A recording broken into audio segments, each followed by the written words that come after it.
महाराष्ट्र की राजनीति में महानगर पालिका चुनाव 2026 से पहले घमासान तेज हो गया है। महानगर पालिका चुनाव में मुंबई, पुणे, पिपड़ी, चिंचवड़, मीरा, भायंदर सहित कई क्षेत्रों में महायुति से अलग चुनाव लड़ रहे उप मुख्यमंत्री अजीत पवार के तीखे बयानों ने हलचल मचा दी है।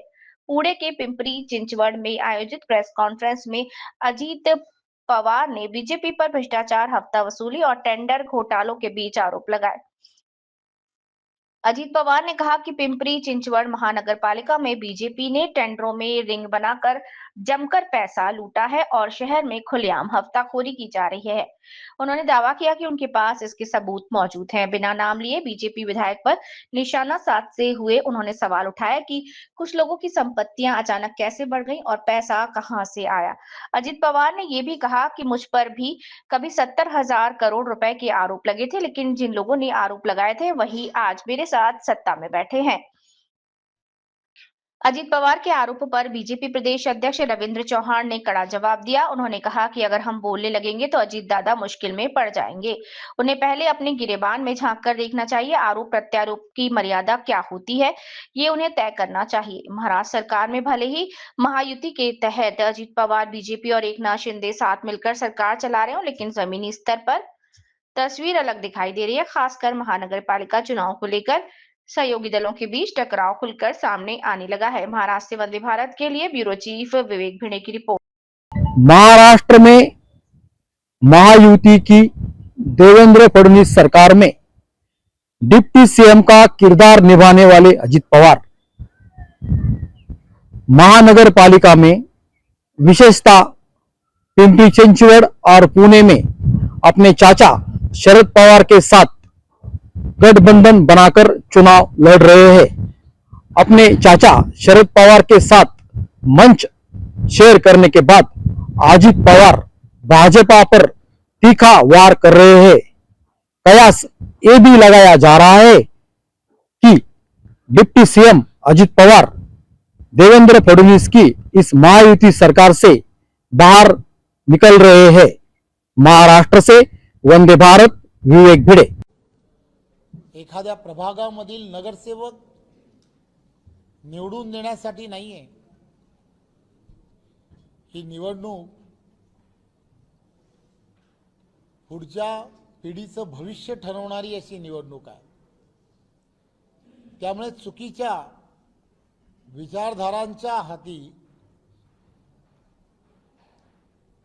इथली असणारी सत्ता देणं म्हणजे खऱ्या अर्थाने पुण्याला भकास करणं असा होणार आहे।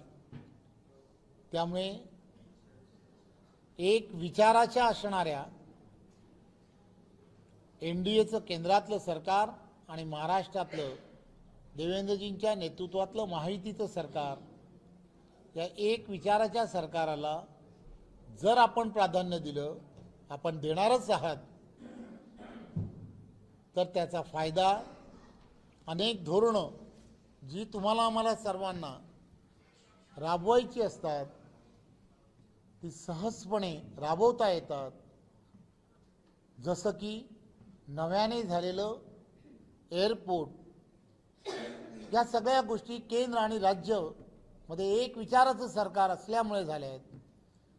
आणि आपण पाहिलं असेल की या अगोदर महायुतीच्या सरकारच्या अगोदर असणारं महाविकास आघाडीचं जे सरकार होतं, सर्व प्रकल्प हे बंद झाले होते। त्यामुळे ह्या सर्व प्रकल्पांना गतिमान करणं किंवा याहूनही अधिक मोठ्या प्रमाणामध्ये प्रकल्प आणणं आणि पुण्याला एक विकसित पूर्ण करणं, यासाठी तुमच्या सर्वांची सहकार्याची गरज आहे। धन्यवाद। सर, तुम्ही आता सर्व विकास कामांची यादी वाचून दाखवली, मात्र हे करत असताना महापालिका भ्रष्टाचाराने पोखरलेल्या आहेत आणि राज्यात लुटारू गँग तयार झालेली आहे असा गंभीर आरोप तुमच्या सोबत सत्तेत असणाऱ्या अजित पवारांनी काल पिंपरीत केलेला आहे।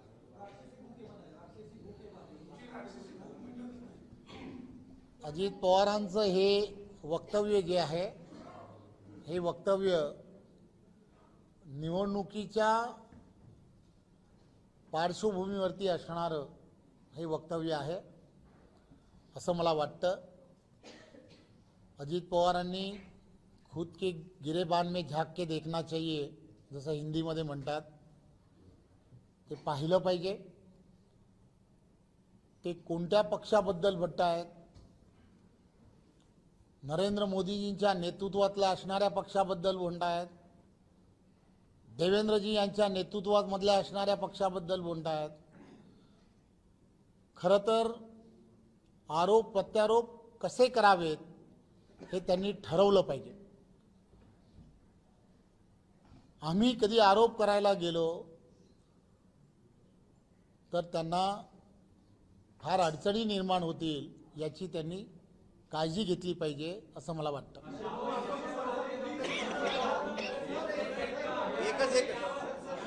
4 ते 4,500 रुपये प्रति स्क्वेअर फीटचा खर्च येतो। हे असलं भ्रष्टाचार चाललेला, असलं धुलाई आपल्या महानगरपालिकेची चालली। मला नागरिकांना आवाहन करायचंय, आता वेगवेगळ्या ठिकाणी देखील तू फॉर्म काढ, तुला हे करू, तुला ते करू वगैरे वगैरे हे सगळे प्रकार चालले। पिंपरी चिंचवडमध्ये आमच्याकडे पण काम करत असताना केंद्रातली, राज्यातली, जिल्ह्यातली, तालुक्याची, गावची सगळीच त्या ठिकाणी कामकाज आम्ही बघायचो, म्हणजे ज्याला आपण सत्ता म्हणतो, तिथं आमची लोक होती। पण आम्ही सत्तेचा उत्पाद होऊन दिला नाही, माज होऊन दिला नाही। आता सत्तेची मस्ती, नशा आणि माज झालेला आहे आणि त्यामुळे ह्या सगळ्या घटना घडतायत।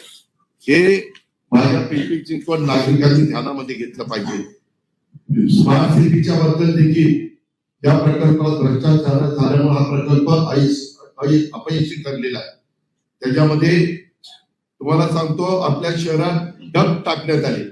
वास्तविक आपण ज्यावेळेस रस्ते केले ना त्याच वेळेस डब टाकलेले होते आणि केबल नेटवर्क टाकण्यात आलं। या प्रकल्पासाठी 250 कोटीचं टेंडर काढलं आणि हा प्रकल्प पूर्णपणे फसला। जमिनी खाली केबल टाकण्याचं काम त्याच्यामध्ये लोकप्रतिनिधींनीच रस्त्याच्या अलीकडं पलीकडं वाटून घेतलं आणि इंटरनेटची केबल नाजूक असल्याने नेहमी सांगतात की 1.5 मीटर म्हणजे 5 फूट खाली टाका आणि ती बंधनकारक आहे।